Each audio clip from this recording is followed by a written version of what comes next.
Episode 6। Rehana उस गाड़ी को जाते हुए देख रही थी और खुद में बोली, ये सारे अमीरजादे इतने खड़ूस क्यों होते हैं। फिर अपने कपड़ों को देखकर परेशान होकर सोचती है अब अहाना को लेने में देर हो जाएगी। उफ, ये एक जल्लाद इंसान की वजह से पूरा मूड खराब हो गया। उधर रोनित किसी के घर के आगे अपनी कार रोकता है और सीधे दरवाजे में जोर से लात मारकर अंदर जाता है।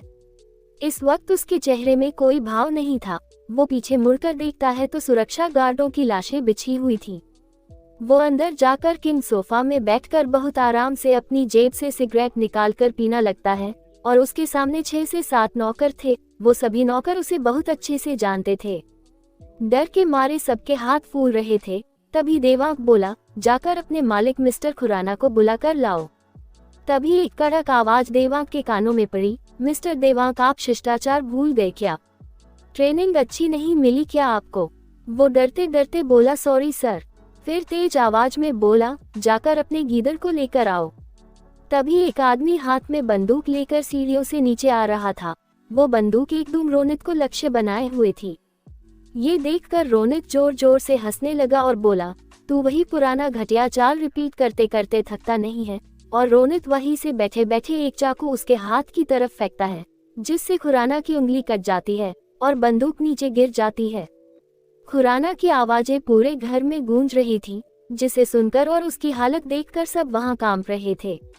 तभी एक जोर की लात खुराना के मुंह पर पड़ती है और रोनित बोलता है, क्यों करा, कैसे करा, ये सब नहीं पूछूंगा, क्योंकि वो तो मुझे तेरे जैसे गीदड़ की औकात देखकर पता है। लेकिन हाँ, आज यहाँ सिर्फ इसलिए आया ताकि याद दिला सकूं कि तेरा बाप रोनित रहम नहीं करता है। तू खुद उस जमीन का मालिक नहीं है और सौदाबाजी करने चला, और जिस टट्टू को तू वो बेचने चला वो खुद ये सौदा करेगा।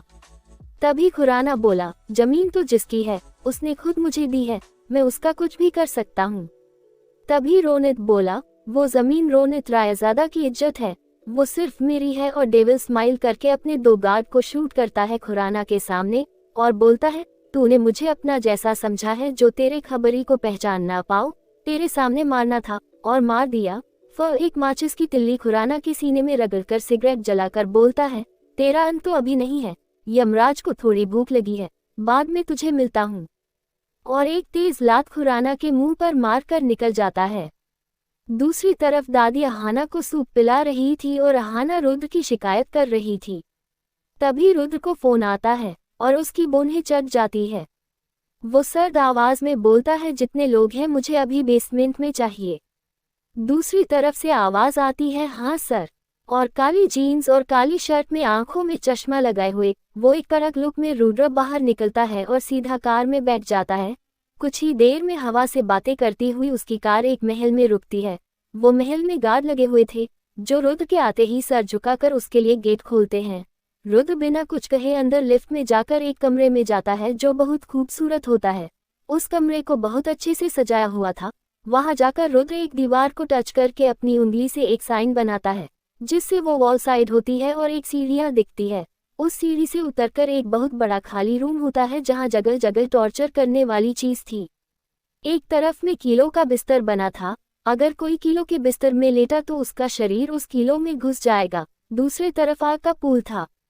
एक जगह काफी भूखे शेर पिंजरे में बंद था, तो दूसरी तरफ गर्म ज्वालामुखी जैसा खौलता हुआ पानी बह रहा था। उस कमरे को ही देखकर कोई भी इंसान की रूह कांप जाए, और ये मिस्टर रुद्र उस खौलते हुए पानी से अपना चेहरा साफ कर रहा था। वहां पर खड़े सब लोग बहुत ज्यादा डरे हुए थे। सामने पिंजरे में 10 से 12 लाशें भूखे शेर का खाना बन चुके थे। रुद्र वहां पर किंग सोफे में बैठकर धीरे आवाज में बोला, लेकर आओ। तभी 2 सुंदर लड़की रुद्र के सामने थी। रुद्र को देखकर वो लड़की तो मदहोश के साथ डर भी रही थी। रुद्र तेज और कड़क आवाज में बोला, यहाँ मजाक चल रहा है क्या? तभी 10 कड़क लड़के रुद्र के सामने थे। रुद्र उन सबको देखकर बोला, इन टैटू के लिए तुम लोगों ने मेरा वक्त खराब किया। तभी उस 10 आदमी में से एक आदमी बाहर आया और बोला, बचना चाहता है तो हमें जाने दे। रुद्र बोला, क्या टाइम आ गया मेरा? सुपर माफिया को अब ये 2 कोड़ी के टैटू चुनौती देंगे। और अपनी 2 उंगलियां अपने माथे में लगाकर रगड़ने लगा, जिसे देखकर तो राहुल 2 कदम पीछे हट गया और डर के मारे वही जम गया। तभी वो आदमी जो रुद्र को चैलेंज कर रहे थे एक बॉडीगार्ड को पंच मारता है। वो बॉडीगार्ड तैयार नहीं था, इसलिए नीचे गिर जाता है। फिर वो बॉडीगार्ड उठ गया और एक पंच उस आदमी को मारता है, लेकिन वो आदमी हिलता तक भी नहीं। रुद्र देखता है और अपनी गहरी काली आंख से उन आदमियों को स्कैन करता है। उन आदमियों को देखकर रुद्र हंसता है और बोलता है, साले विक्रम राठौड़ ने नशे के टैटू भेजा है मुझे मारने के लिए, और जोर जोर से हंसने लगता है। रुद्र बोलता है, कितनी खुराक? वो आदमी जल्दबाजी करता है और बोलता है, पूरी 3 खुराक, वो भी M+ का। ये ब्रांड टॉप दवा है जिसका एक खुराक ही 10 टन की ताकत बढ़ा देता है। रुद्र हंसता है, चलो मजा आएगा। Factory make you. वो आदमी बोला, हमें ड्रग्स का काम होता है। और रुद्र बोला, शामिर और राघव। वो आदमी बोला, वो ही तो मुख्य पार्टनर है। रुद्र बोला, ठीक है, अब अपना हिसाब बताओ, पसंद करो, 1 to 1 या डायरेक्ट मौत। वो आदमी एक दूसरे को देखने लगे। रुद्र बोला, इतना वक्त नहीं है मेरे पास। ठीक है, दोनों ले लो। और अपनी शर्ट फोल्ड करता है, गॉगल्स राहुल को देता है और बोलता है, 15 मिनट का टाइमर लगाओ। राहुल और वो आदमी शॉक हो गया। तभी राहुल के कानों में कड़क आवाज आती है, तैयार राहुल? वो शॉक से बाहर आता है और बोलता, यस सर। टाइमर लगाता है।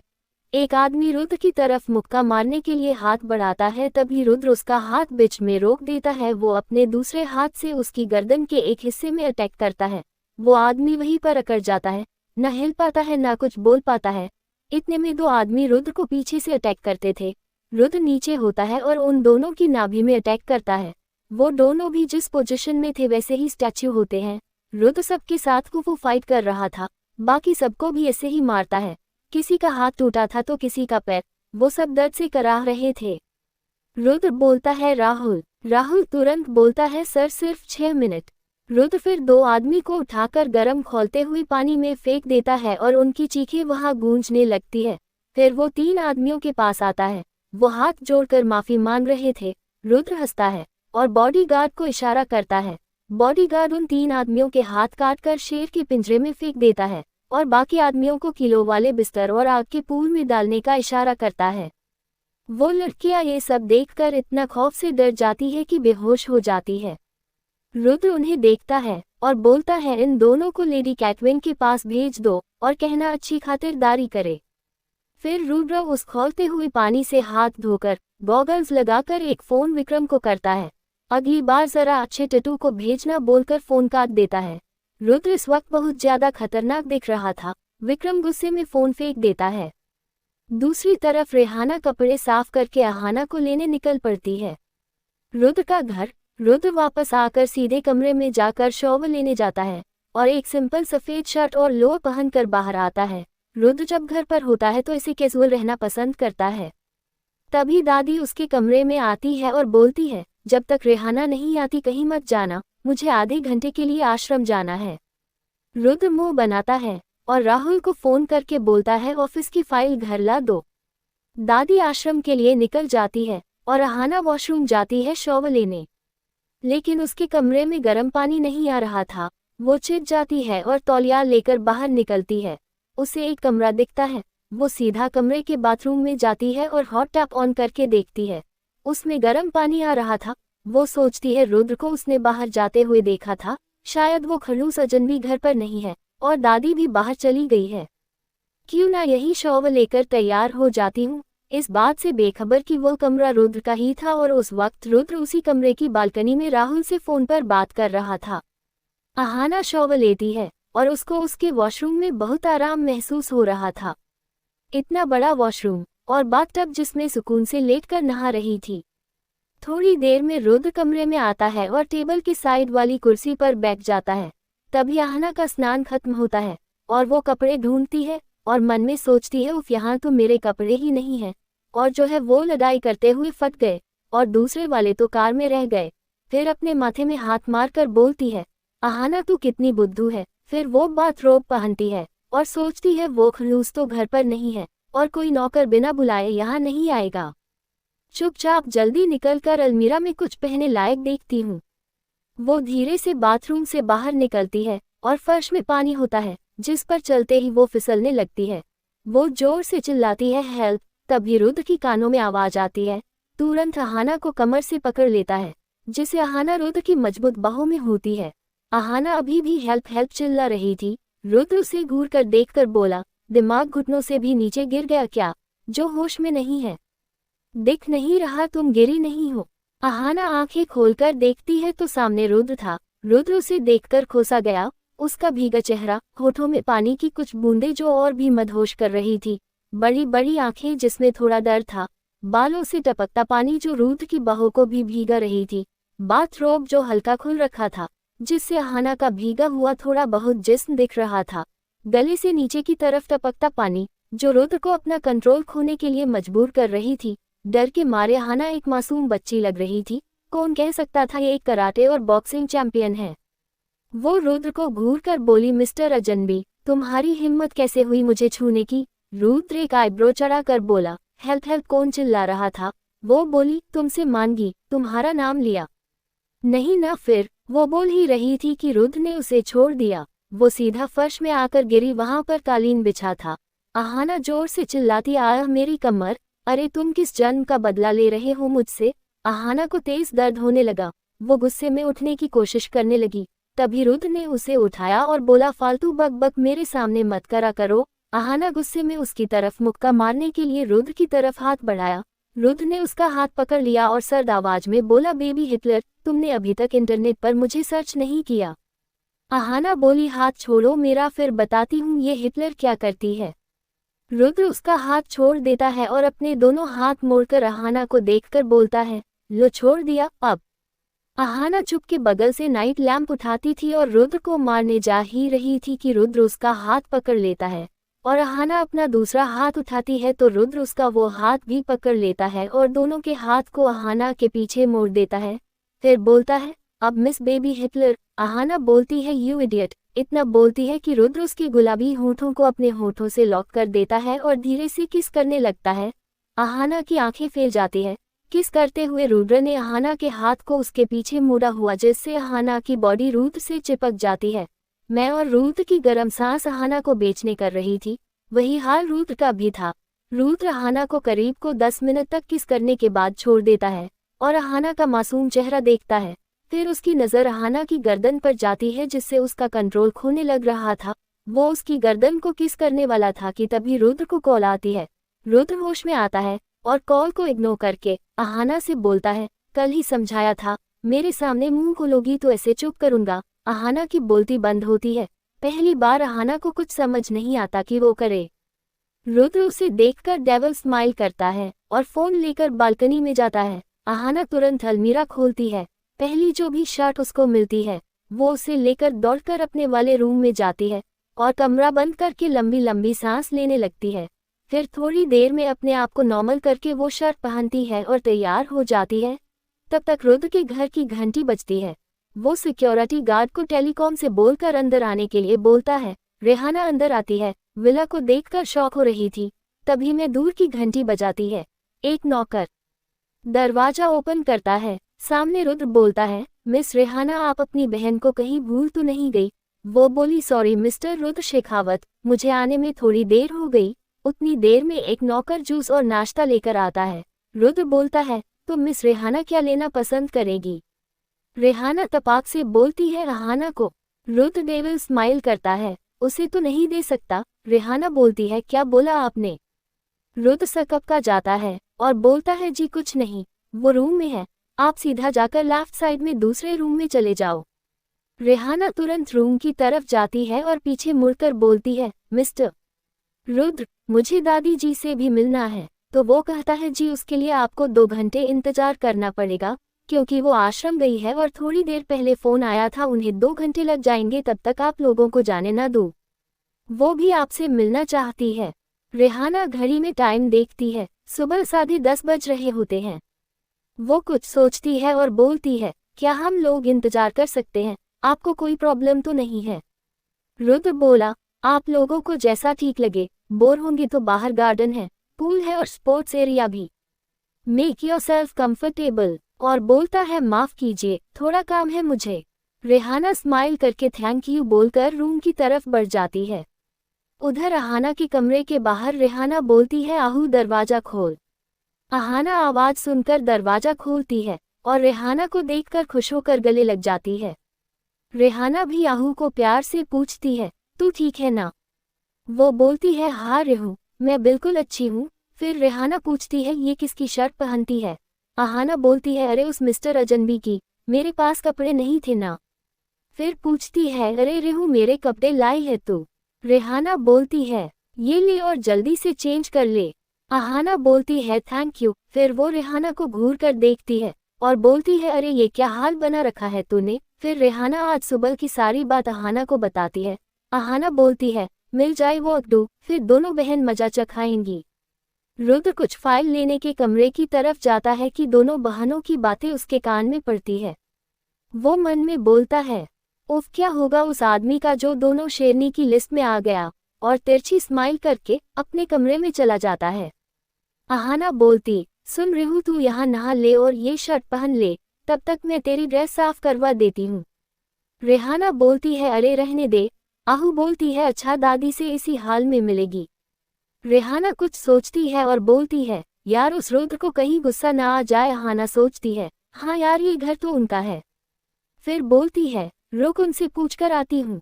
जैसे ही जाने लगती है उसे थोड़ी देर पहले की और रात वाला हादसा याद आता है और वो रुक जाती है। फिर मन में बोलती है अरे आहू डर मत, तू बॉक्सिंग चैंपियन है, इस बार अलर्ट रहना, और रुद्र के कमरे की तरफ बढ़ जाती है। रुद्र का कमरा। आहाना नॉक करती है। रुद्र बोलता है अंदर आओ। आहाना एंटर करती है। रुद्र उसे एक सफेद शर्ट में देखकर देखता रह जाता है। वह शर्ट आहाना की थाई तक आ रही थी, लेकिन इस बार आहाना ने पूरे बटन अच्छे से लगाकर गई थी। रुद्र देखकर बोलता है सफेद रंग आप पर सूट करता है। आहाना बोलती है क्या? रुद्र कुछ सोचता है अरे रुद्र क्या बोले जा रहा। फिर बोलता है कहो क्या काम है। फिर आहाना उसे सारी बात बता देती है। रुद्र उसे घूरता है और बोलता है ये बकवास बात पूछने के लिए तुम मेरे पास यहाँ आए हो? तुम्हें मैं इतना फ्री दिखता हूँ क्या जो ये आया मेड वाला काम करो? आहाना बोलती है माफ करना, मैंने ऐसा क्या बोल दिया जो इतना भड़क रहे? मदद नहीं करनी तो सीधा ना कर दो। रुद्र मन में बोलता है इसकी फैमिली कैसी झेलती होगी इसको। फिर ठंडी सांस लेकर बोलता है देखो जो कुछ भी सामान है घर पे तुम लोग इस्तेमाल कर सकते हो, बस लाइब्रेरी और स्टडी रूम से दूर रहना। आहाना बोलती है सच में सब कुछ इस्तेमाल कर सकती हूँ। रुद्र घूरता है उसे और उसके करीब आकार कान में धीरे से सदक्टिव तरीके से बोलता है ऐसा क्या इस्तेमाल करना चाहती हो मेरा? आहाना उसे धक्का देकर दूर करती है और हकलाकर बोलती है मेरा मतलब था आपका जिम, खेल क्षेत्र, कपड़े आदि। रुद्र मन में बोलता है क्या सारी लड़की ऐसी ही होती है या एक अलग पीस है? फिर बोलता है जो भी चाहिए राधा काकी से बोल देना, और लड़कियों के कपड़े नहीं हैं यहाँ तो चाहो तो मंगवा सकता हूँ। आहाना बोली नहीं, थोड़ी देर की बात है, दीदी आपकी शर्ट पहन लेगी तब तक उनका ड्रेस साफ हो जाएगा। रुद्र बोलता है शर्ट तो तुम भी पहन सकती हो। आहाना बोलती है ये आदमी मेंटल हो गया क्या? कभी तो खड़ूस होकर बोलता है बकवास बात पूछ रही, अब खुद ऐसी बात कर रहे। उफ छोड़ आहाना, इनको इस अजनबी से जितना दूर रह सके रह ले। और तुरंत बिना कुछ बोले भाग जाती है। रुद्र उसे जाते हुए देखकर अपने काम में लग जाता है। आहाना रेहाना के पास आकर बोलती है रेहाना तू ये सफ़ेद शर्ट पहन ले। रेहाना तुरंत वॉशरूम जाती है और शर्ट पहन कर आ जाती है। वो आहाना से थोड़ी सांवली थी, लेकिन फीचर्स एकदम शार्प, लंबे सिल्की बाल जो गिले थे। वो सफ़ेद शर्ट उसकी बॉडी फिगर में एकदम खिलकर दिख रही थी। वो शर्ट उसकी थाई से हल्की नीची थी, लंबे टांग एकदम अट्रैक्टिव लग रही थी। गुलाबी होंठ, आंखों में हल्का काजल, नाक में नोचपिन जो उसको बेहद हॉट लुक दे रही थी। रेहाना बहुत सिंपल रहती थी, लेकिन आज तीसरी बार उसने कुछ ऐसा पहना था जिसे आहाना उसे देखकर देखती रह जाती है और बोलती है वाह रेहू, कहीं मिस्टर अजनबी तुझमें फ्लैट ना हो जाए, तू एकदम हॉट लग रही। रेहाना बोलती है आहाना शर्म सब भूल गई क्या? वो कोई नहीं है हमारे, तो प्लीज फालतू बोलना बंद कर दे। आहाना बोलती है अच्छा सॉरी ना, वो मैं बस ऐसी बोल रही थी। फिर बोलती है तेरे कपड़े देकर आती हूँ अभी। रेहाना बोलती है ओके। थोड़ी देर में रुद्र उसके कमरे में कोई फाइल लेने आता है। रेहाना को ऐसे देखकर हदबदा जाता है और बोलता है अंसम रियली सॉरी, मुझे पता नहीं था आप तैयार हो रही हो। रेहाना बोलती है mister Rudra I am sorry, वो असल में मुझे भी ख्याल रखना चाहिए था, और थैंक यू आपने अपनी shirt the, I am really grateful. Rudra उसे एक तक देखता है और मन में बोलता है ये मेरी शर्ट तो मुझसे ज्यादा इन दोनों बहनों को सूट कर रही। फिर रेहाना बोलती है मिस्टर रुद्र कहाँ खो गए। रुद्र बोलता है कुछ नहीं, वो फाइल लेनी थी और फाइल लेकर जाने ही वाला था कि पलट कर बोलता है मिस रेहाना आप में ये शर्ट सूट कर रही है। वो बोलती है थैंक यू। फिर रेहाना बोलती है मिस्टर रुद्र क्या हम जब तक दादी नहीं आती गार्डन में घूम सकती है। वो बोलता है बिल्कुल और अपने हिटलर को भी स्पोर्ट्स रूम भेज सकते हैं। वो मुस्कुराती है और रुद्र चला जाता है। आज रुद्र को अपने घर में कुछ खुशी लग रही थी, कारण वो नहीं जान पा रहा था। थोड़ी देर में आहाना आती है और बोलती है 2 घंटे में तेरे कपड़े तैयार हो जाएंगे। रेहाना बोलती चल थोड़ी देर गार्डन चलते हैं। आहाना बोलती है नहीं रेहू चल ना स्पोर्ट्स रूम चलते हैं। रेहू आंखें दिखती है तो आहाना मान जाती है क्योंकि उसकी बड़ी बहन का ऑर्डर था। रेहाना और आहाना गार्डन में टहलती है और एक माली काका से फूल की डिटेल लेती है। आहाना बोलती है यार मुझे बोर हो रहा है, मैं प्लीज जाओ। रेहाना बोलती है ठीक है जा लेकिन 1 घंटे में वापस आना। आहाना बोलती है ओके बॉस और चली जाती है। रेहाना बोलती है काका मैं पौधों में पानी डाल लूं। काका बोलते हैं हाँ बिटिया क्यों नहीं। फिर उसको शॉवर देते हैं। वो पाइप से प्लांट्स में पानी दे रही थी। 2 से 3 बॉडीगार्ड का काफी वक्त से रेहाना को प्यासी नजरों से देख रहे थे। वो लगी ऐसी रही थी कि मानो कितनों का दिल ले लेगी। आधा घंटा पानी देने के बाद एक काली कार उस गेट में आकर रुकती है। सिक्योरिटी गार्ड कुछ नहीं बोलते हैं और सर झुकाकर गेट खोल देते हैं। वो इंसान गाड़ी लेकर पार्किंग में गाड़ी पार्क करता है और बाहर निकलता है। तभी दौड़कर एक बूढ़ा आदमी उसके पास आता है और बोलता मालिक दादी घर पर नहीं है। वो लड़का डेविल स्माइल करता है और काका को बोलता है धन्यवाद काका बहुत अच्छी खबर सुनाई, और 1 पैसे की गड्डी देता है। वो लड़का बहुत हैंडसम था और अंदर जा ही रहा था। उसे एक मीठी सी आवाज सुनाई देती है। वो शॉक हो जाता है। मिस्टर रुद्र शेखावत के घर एक लड़की। Wow impressive. वो हैंडसम लड़का उस आवाज की तरफ जाने लगता है। एक बेहद हॉट लड़की जो सफेद शर्ट में गार्डन में पानी दे रही थी, उसका सिर्फ बैग दिख रहा था। वो हैंडसम लड़का उस लड़की को देखने के लिए उसके करीब जाता है और तब तक माली काका बोलते अरे रोनित बाबा आप। किसी का नाम सुनकर और किसी को अपने पीछे महसूस करके रेहाना पलट कर देखती है। इतनी जल्दी में पलट जाती हूँ कि उसके हाथ में जो पानी का पाइप था वो रोनित की तरफ मुड़ जाता है। रोनित पूरा भीग जाता है और वो गुस्से में बोलता है बेवकूफ़ लड़की ये क्या कर दिया। जैसा ही वो बोलता है उसकी और रेहाना की आंखें एक दूसरे से मिलती है और वो दोनों शौक से एक दूसरे को बोलते हैं तुम। अगला एपिसोड कल अपलोड करूँगी।